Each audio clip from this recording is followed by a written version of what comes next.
the world is in tremendous danger. We're in danger of possibly a World War III. And we have a man who's absolutely the worst president in the history of our country. Can't put two sentences together. He's not going to be able to negotiate with Putin or Xi or Kim Jong-un, North Korea. Not going to be able to negotiate with anybody. All he knows how to do is drop bombs all over the place. Meaningless bombs, except they kill a lot of people. Cost a lot of money. Every time you see a bomb, it's another $1 million. And it actually sets us back. We have peace through strength. This should not be happening. The Middle East is blowing up. It's blowing up. And a lot of people are being killed, and it's so unnecessary. So I just say that in watching the Supreme Court today, I thought it's a very beautiful process. I hope that democracy in this country will continue. Because right now we have a very, very tough situation with all of the radical left ideas, with the weaponization of politics. They weaponize it like it's never been weaponized before. It's totally illegal, but they do it anyway. And it has to stop. Every one of the court cases that I'm involved, every single one, civil, whether it's the attorney generals or the district attorneys. You look at Fani in Georgia. They had many meetings with the White House and with the DOJ. They went there, 8-hour meetings. That was all staged. That was a phony hoax. And now you look at it, and it is a phony hoax. And hopefully that case will be dismissed in short order. It's a disgrace to this country.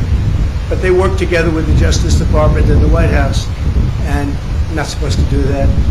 Every one of these cases you see comes out of the White House. It comes out of Biden.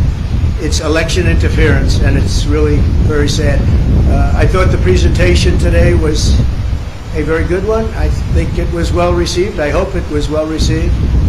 You have millions of people that are out there wanting to vote, and they happen to want to vote for me or the Republican Party, or whatever you want to, however you want to phrase it. But I'm the one running, and we are leading in every poll. We're leading in the local polls, in the state polls, and we're leading in the swing state polls, and we're leading very big in the national polls. So it's been a very great honor. We love the country.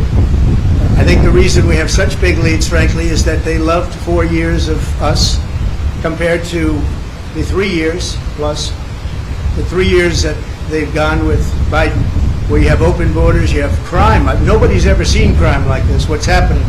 And now the crime is being committed, much of it by the migrants that have come in illegally to our country. I was wondering about that. I said, a lot of these people come out of jails, they come out of mental institutions, they come out of places that you don't want to know about. We don't even know where they come from. We don't know who they are, where they are. They're being dumped in from mental institutions, from prisons and jails, and many terrorists are coming into our country. We're going to be paying a big price. They have to stop it. They have to close the border. By the way, the president can do it just by saying, I want the border closed. I closed the border. We had the safest border in the history of our country. Now we have the most unsafe border in the history of the world. There's never been a country with a border like this, not even a third world country. So we are, again, we're going out to Nevada right now. We'll be out there. Some of you are going to be out there with us. Otherwise, your colleagues will be. And hopefully we're going to have a big night, caucus tonight. We're going to have a very big night. We expect to have a very big night. The Virgin Islands, as you know, are also very much in play today, so we'll be hearing about them sometime during the day or later on in the evening. And it's an honor to have you at Mar-a-Lago. I hope you like it. It's worth a little more than $18 million. There's another case. He says it's worth $18 million. I said, which cabin are we talking about? But that's the kind of justice we have. When they say that to try and build up a case, that was a shame. But that gave up so much. When they said that, that gave up so much. That Mar-a-Lago's worth $18 million. They had it appraised for, as you know, 50 to 100 times that amount. But we have a judge that's what he said. And he's supposed to be ruling on me. But who knows? Maybe he'll be fair. I doubt it, but maybe he'll be fair.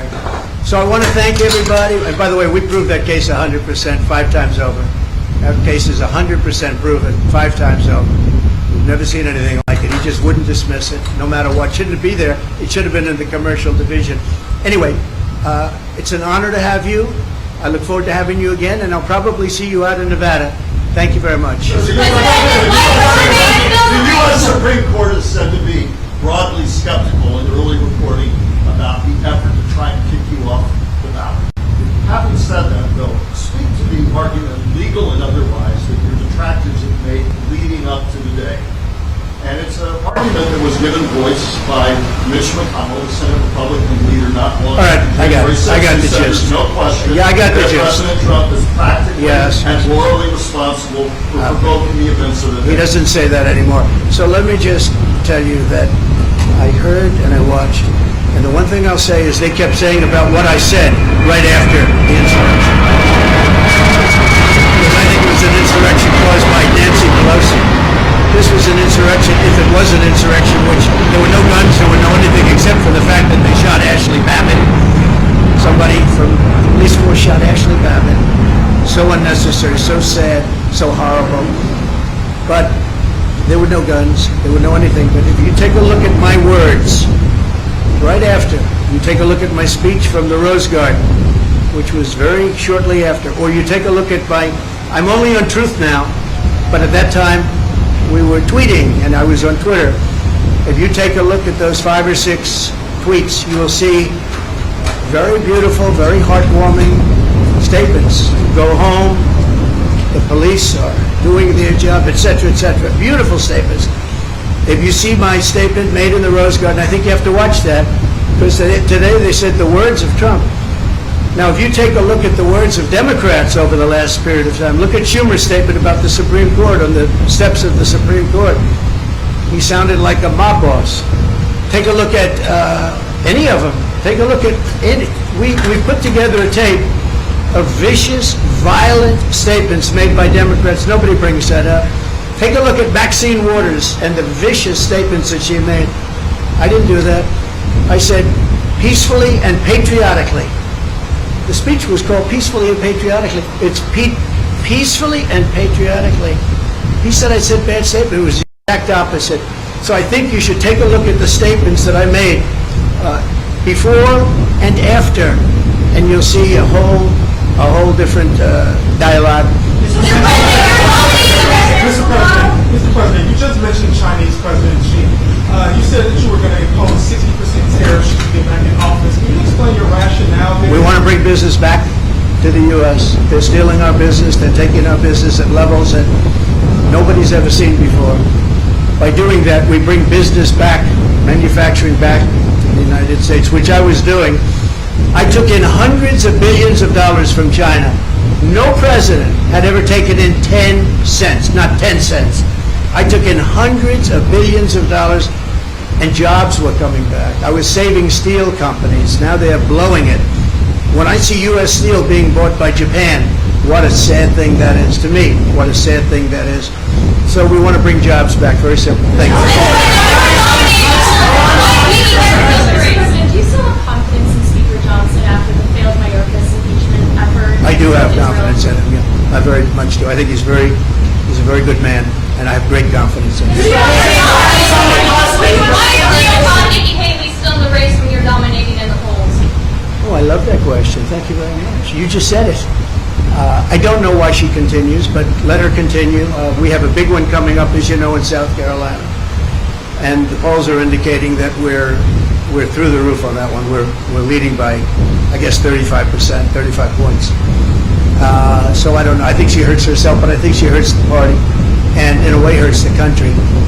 But it seems to be dying. She did poorly in Iowa. She did very poorly in Iowa, actually. She came in 3rd place. Ron DeSantis beat her, although you wouldn't know that if you listened to her speech. She did poorly in New Hampshire. She did poorly no matter where she went. I don't know how the results aren't in yet from the Virgin Islands, but I know she's playing it very hard. And in Nevada, she lost to no name.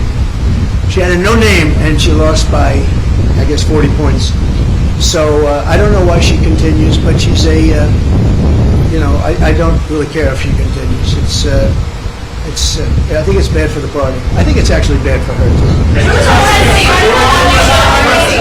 Mr. President, thank you for having us on our Thank you. here. Given that the battle is over presidential immunity, I'm going to ask you all presidents and vice presidents being viewed from any legal consequences for any action they take or Well, I can say presidential immunity, which we'll be talking about because because that will be upcoming, is very, very important for a president to have. If a president doesn't have immunity, he really doesn't have a presidency. He can be told to do things that he would never do. He can do really bad things for our country. Presidential immunity is imperative. It's going to be very, very important. And I'd rather talk about that next week. But there is nothing more important to a presidency than immunity, because they have to be free to make decisions without saying, oh, if I do this or if I do that, as soon as I get out of office, we're going to be indicted, we're going to have trouble. And the other party will do that. I think we've seen that. They've done that. There's some very bad people. And you have an opposition party, and they will do things that are very bad. If you don't have immunity, you can be blackmailed. You can be, as a president, they'll say, if you don't do this, this, and this, we're going to indict you as soon as you leave office. You cannot allow a president to be out there without immunity. If they don't have immunity, you don't have a presidency. You lose all, you lose all form of free thought and good thought. And you probably weaken the presidency to a point that it was never supposed to be weakened. It would be a very bad thing for our country. We'll be talking about immunity in the coming weeks. How confident are you that you will be treated fairly by the Supreme Court justices? And how much of a time frame do you consider in order for it not to be relevant? Well, I'm a believer in our country, and I'm a believer in the Supreme Court. I listened today, and I thought our arguments were very, very strong. An argument that is very important is the fact that you're leading in every race, you're leading in every state, you're leading in the country against both Republican and Democrat. And Biden, you're leading in the country by a lot. And can you take the person that's leading everywhere and say, hey, we're not going to let you run? You know, I think that's pretty tough to do, but I'm leaving it up to the Supreme Court. Thank you all very much. Thank you.